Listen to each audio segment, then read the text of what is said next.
नमस्कार दोस्तों, स्वागत है आपका मेरे इस चैनल पे फिर से। देखिए साथियों, अगर आप एक पेंशन भोगी है या फिर आपके घर में कोई पेंशन लेता है तो यह जानकारी आपके लिए बहुत ज़रूरी है। सरकार ने पेंशन के नियमों में कुछ ऐसे बदलाव किए हैं जिनसे आपका जीवन आसान हो जाएगा और आपको पेंशन मिलने में कोई परेशानी नहीं होगी। तो आइए जानते हैं और वो कौन से 6 नियम हैं जो हर पेंशनर्स को पता होने चाहिए। तो अगर आप भी एक पेंशन लेते हैं तो वीडियो को आखिर तक ज़रूर देखिएगा। तो चलिए वीडियो में आगे बढ़ते हैं, शुरुआत करते हैं। लेकिन उससे पहले अगर आपने वीडियो को अभी तक लाइक नहीं किया तो लाइक कर दीजिए। चैनल पर नए हैं तो चैनल को सब्सक्राइब भी कर दीजिए।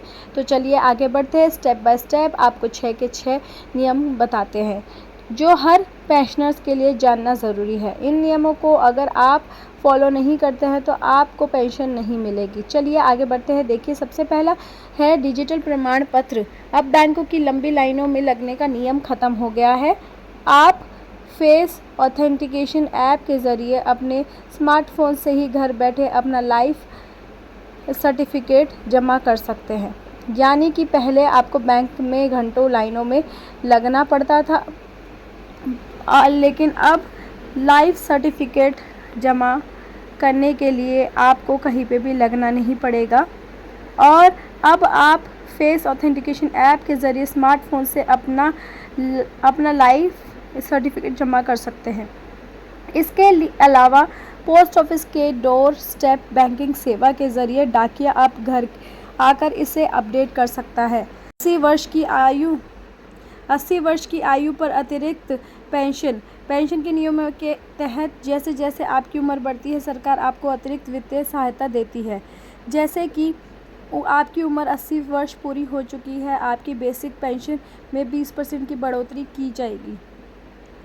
इस उम्र के साथ ही बढ़कर अगर आपकी उम्र 100 वर्ष हो जाती है तो आपको जो पेंशन है वह दुगनी हो सकती है। चलिए 3 नंबर जान लेते हैं। फैमिली पेंशन के नियम अब आसान हो गए हैं। पेंशनर्स की मृत्यु के बाद परिवार को आर्थिक परेशानी ना हो, इसके लिए नियमों को सरल बनाया गया है।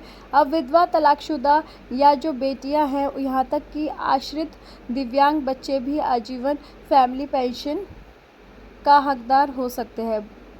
आपकी आय सरकार के द्वारा तय सीमा से कम हो, यानी कि आपकी जो फैमिली पेंशन है उसमें विधवा, तलाकशुदा बेटियां या दिव्यांग आश्रित हो तो वह पेंशन ले सकते हैं।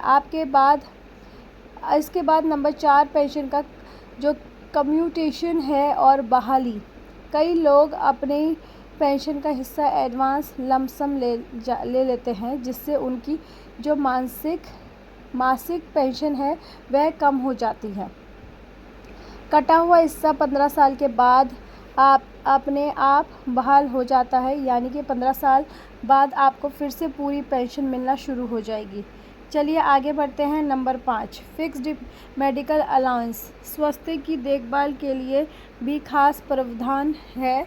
यह जो पेंशनर CGHS सुविधा लेने वाले क्षेत्रों से बाहर रहते हैं वह हर महीने फिक्स्ड मेडिकल अलाउंस के हकदार है।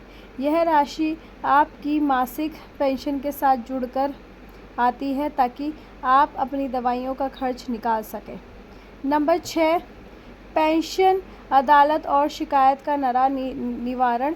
और अगर आपकी पेंशन मिलने में देरी हो रही है या बैंक कोई गलती कर रहा है तो आप परेशान ना हो। सरकार पेंशन अदालत के आयोजन करती है जहां आपको समस्याओं का तुरंत समाधान होता है। साथ ही आप CPE NGRMS पोर्टल पर ऑनलाइन शिकायत भी दर्ज कर सकते हैं। तो साथियों, यह कुछ 6 नियम हैं पेंशन के। अगर आप इन्हें अपना लेते हैं तो आपको पेंशन लेने में कोई दिक्कत नहीं होगी, कोई परेशानी आपको नहीं होगी। तो यह थी जानकारी। वीडियो अगर आपको अच्छा लगे तो वीडियो को लाइक कीजिए। चैनल पर नए आए हैं तो चैनल को सब्सक्राइब कर दीजिए और अपने सभी साथियों को भेज दीजिए जो पेंशन लेते हैं। मिलती हूँ मैं अगली वीडियो में, तब तक के लिए नमस्कार। Have a good day.